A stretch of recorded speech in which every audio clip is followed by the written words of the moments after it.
Hi friends, Hindi recorded channel में आप सभी का स्वागत है।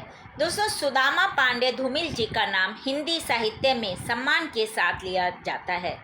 इन्होंने 3 ही कविता संग्रह लिखे पर सारी प्रजातांत्रिक व्यवस्था और देश की स्थितियों को नापने में ये इन्हीं 3 काव्य संग्रह में सफल रहे।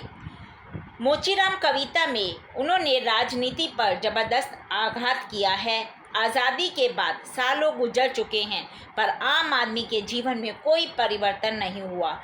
बिना किसी अलंकार साज सज्जा के सीधी सरल और सपाट बयानी आदमी की पीड़ाओं को अभिव्यक्त करती हैं। उनकी कविताओं में संवादात्मक और व्यंग्यात्मक शैली में लिखी धूमिल की मोचीराम कविता के आधार पर आज के अध्याय में हम उनकी काव्य संवेदना के विषय में चर्चा करेंगे।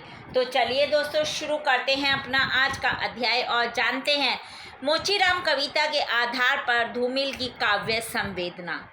मोची के मन की बात का प्रकटन, परकाया प्रवेश करना, शोषित पीड़ित सामान्य व्यक्ति के प्रति सहानुभूति, आम आदमी के प्रति संवेदना, दलित पीड़ित व्यक्ति की मौनता की मुखर आवाज़, जाति धर्म पंचवर्ण अभाव या समानता का प्रतिनिधित्व, उम्मीद और सपनों की हंसी, आंखें ताकना आंखें बंद करना, पूंजीपति और शोषक वर्ग की मक्कारी, जिंदा रहने के पीछे की वजह और तर्क, इनकार और नाकार, ना मोची की और ना ही शायर की अहमियत, अन्याय को चुपचाप सहन करना, चीख और चुप का असर।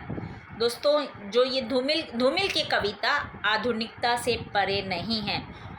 धूमिल की ऊर्जा, विक्षोभ, आक्रामकता और भाव देखकर ऐसा प्रतीत होता है कि वे समाज से बहुत अच्छी तरह वाकिफ़ हैं।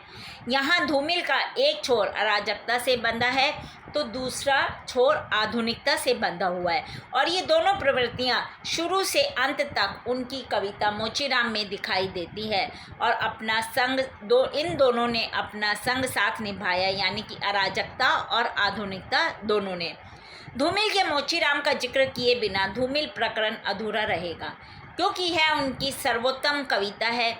बहुत ही संयम और प्रभावशाली जटिल व्यापारों के बिंबों से गुथी हुई उनके अपने अन्वेषित मुहावरे यहाँ भी हैं।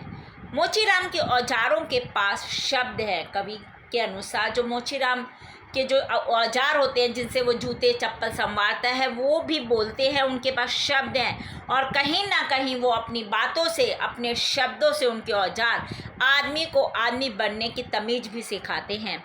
मोचीराम कविता में धूमिल ने बिंबों की सार्थक योजना की है। इस कविता में कवि का मुख्य उद्देश्य है पैसे से उत्पन्न वर्ण भेद की समस्या को उभारना।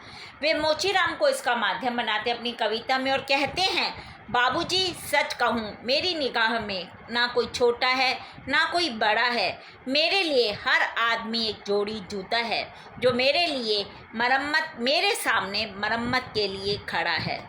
दोस्तों, आदमी का यह पेशेवर चित्र प्रस्तुत करना मोचीराम की समदृष्टि को दिखाता है।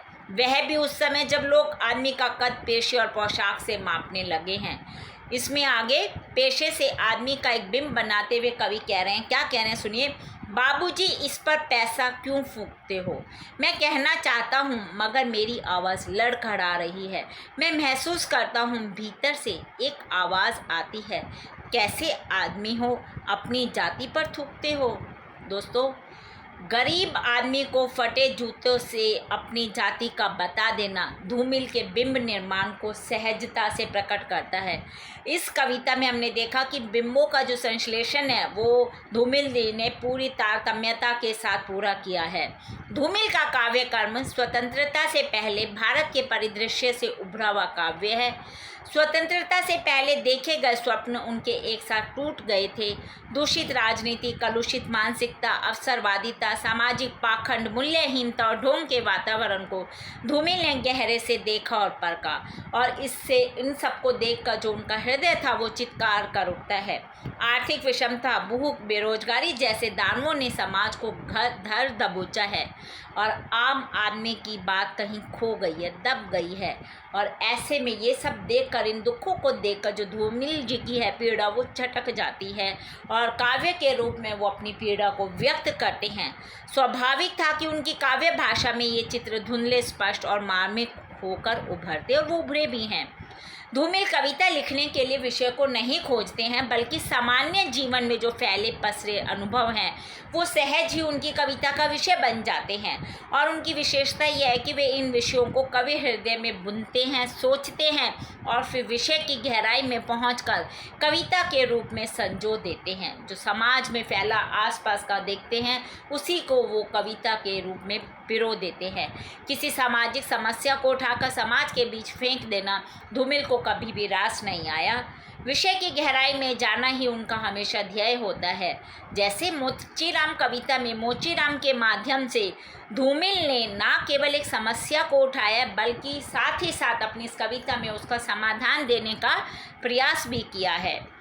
रापी से उठी हुई आंखों ने मुझे क्षण भर टटोला और फिर जैसे पतियाए हुए स्वर में वह हंसते हुए बोला, बाबूजी सच कहूँ मेरी निगाह में ना कोई छोटा है ना कोई बड़ा है।